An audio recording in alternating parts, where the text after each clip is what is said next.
नमस्कार मंडळी, तर परत आज मी तुमच्यासाठी एक अशी खास रेसिपी घेऊन आलेली आहे। तर आजची रेसिपी आहे अळणी भात। तर हा अळणी भात सोलापूर, नागपूर या साईडला नॉनव्हेज थाळीमध्ये एका वाटीमध्ये देतात। अतिशय स्वादिष्ट आणि चविष्ट असा हा अळणी भात तयार होतो। तर हा चिकन, मटन यामध्ये सुद्धा तुम्ही करू शकता। बनवायला अगदी सोपा आणि पौष्टिक असा हा अळणी भात लहान मुलांसाठी तसेच आजारी व्यक्तीसाठी फारच फायदेशीर आहे। तुम्ही सुद्धा ही रेसिपी नक्की ट्राय करा आणि कशी झाली हे कमेंट्समध्ये सांगायला विसरू नका। त्यापूर्वी तुम्ही चॅनलवरती जर नवीन असाल तर प्लीज चॅनलला सबस्क्राईब करायला विसरू नका। तर रेसिपीला सुरुवात करू। इथे बघा कुकरमध्ये मी अळणी चिकन हे शिजवून घेतलेले आहे। अळणी चिकन किंवा सूपची रेसिपी मी यूट्यूब चॅनलवरती अपलोड केलेली आहे, त्याची लिंक मी शेअर करणार आहे, तिथे तुम्ही नक्की बघा। तर इथे बघा हे चिकन सूप तयार करून घेतलेला आहे। तर असं वाटीभर आपल्याला चिकन सूप तयार करून घ्यायचं आहे। त्यानंतर त्याच कुकरमध्ये एक पळी तेल टाकलेलं आहे, एक चमचा जिरं, एक कांदा आणि एक टोमॅटो टाकणार आहोत। आवडीनुसार 1-2 हिरवी मिरची टाकायची आहे। जर लहान मुलं खाणार असेल तर मिरची टाकली नाही तरी चालेल। त्यानंतर छान असं हे परतून घ्यायचं आहे।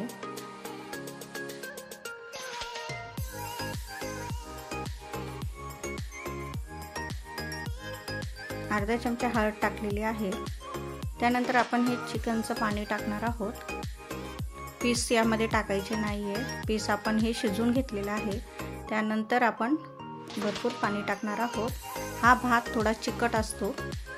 त्यानंतर कोथिंबीर टाकणार आहोत। आता या पाण्याला छान उकळी येऊ द्यायची आहे। तोपर्यंत एक वाटी मी तांदूळ घेतलेला आहे, तुम्ही कोणताही तांदूळ घेऊ शकता। आता हे छान धुवून घ्यायचे आहे।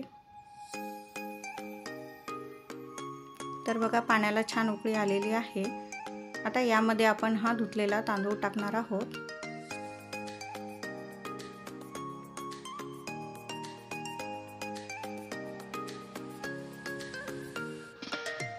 छान मिक्स करून घ्यायचा आहे।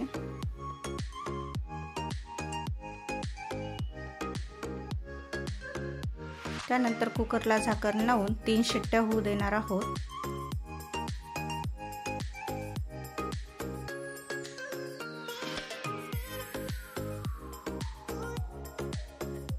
तीन शिट्ट्या झाल्या की कुकर थंड करून घ्यायचा आहे।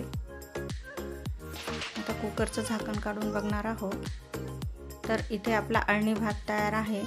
काही ठिकाणी या अळणी भातामध्ये हळद टाकत नाही।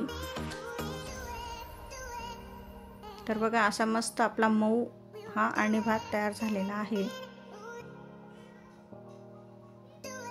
तर आता एका प्लेटमध्ये हा अळणी भात काढून घ्यायचा आहे आणि त्यावरती आपण चिकनचे पीस टाकून सर्व करणार आहोत।